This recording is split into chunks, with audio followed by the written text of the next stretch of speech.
So mga tol, malungkot na balita po para sa ating mga Pinoy boxing fans sapagkat ang dalawang Pinoy na napalabang kagabi sa bansang Japan na sina former world title challenger Edward Heno at Presco Carcosa. Kapwa po sila natalo sa kamay ng mga Japanese fighter. Si Edward Heno mga tol, natalo dito kay Toshiya Ishii sa pamamagitan ng 4th round technical knockout. Na corner po ang Pinoy mga tol at tumanggap siya ng mga solid shot. Kaya hininto ng referee ang laban. Dahil dyan mga tol, bumagsak na ang record ni Heno sa 16 wins, 5 losses and 6 draws with 6 knockouts. Umabante naman ang record ng Hapon sa 7 wins, 1 loss and 2 draws with 5 knockouts. Habang ang Pinoy na si Presco Carcosa na napalaban sa main event, bigong masungkit ang WBO Asia Pacific lightweight na hawak ng Hapon na si Katsuya Yasuda matapos namang inknockout ang Pinoy sa round 8.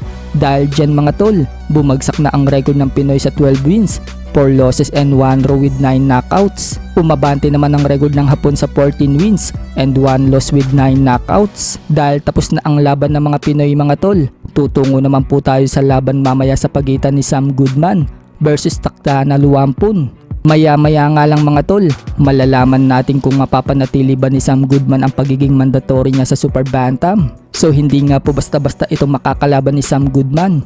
Base kasi sa record niya ito mga tol, hindi pa ito nakakaranas ng talo sa 26 na laban niya. Kaya mapapalaban talaga ng gusto si Sam Goodman dyan mga tol. Pero napaka-importante nga po ng laban na yan para kay Sam Goodman. Dahil pagkatapos niyan, bali-balita na si Inoue na ang sunod niyang makakalaban. Pero kung masilat si Inoue ng Thai fighter, baka mawala ng gana si Inoue sa kanya. Sa kabilang banda naman mga tol, pinasilip na nga po ni Manny Pacquiao ang unang sabak niya sa sparring para sa paghahanda niya sa exhibition fight sa Japan ngayong July 28 kontra sa kickboxer na si Rukia Anpo. Mabigat nga po ang kamao ng naka-sparring ni Pacquiao mga tol. Kuha nga po ang video na yan ni Merman Valerie Dominon Flores. Pakipalo na lang po ang kanyang FB page dahil siya po ang madalas na naglalabas ng mga update kay Pacquiao. Naka 3 round na sparring po si Manny Pacquiao. Makikita po na inaalalayan lang ni Manny Pacquiao ang mga suntok niya at hindi siya bumabato ng mga malalakas. Pagkatapos ng sparring mga tol, dumiretso si Manny Pacquiao sa mid-session.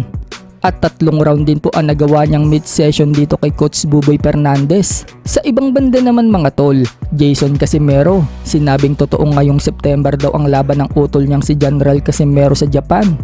At isang undefeated daw na Meksikano ang makakalaban ni Cuadro Alas. Wika pa ni Jason, hindi daw 100% na handa si Casimero. Pero maganda daw ang ipapakita nitong laban. Hindi daw katulad ng iba, 100% ngang kondisyon. Pero tulog naman daw sa laban. Pinagmalaki din ni Jason mga tol na sikat daw si Cuadro Alas sa Japan at kilala daw ito ng mga Japanese fans. Dinumog nga daw sila ng media noong una nilang punta sa Japan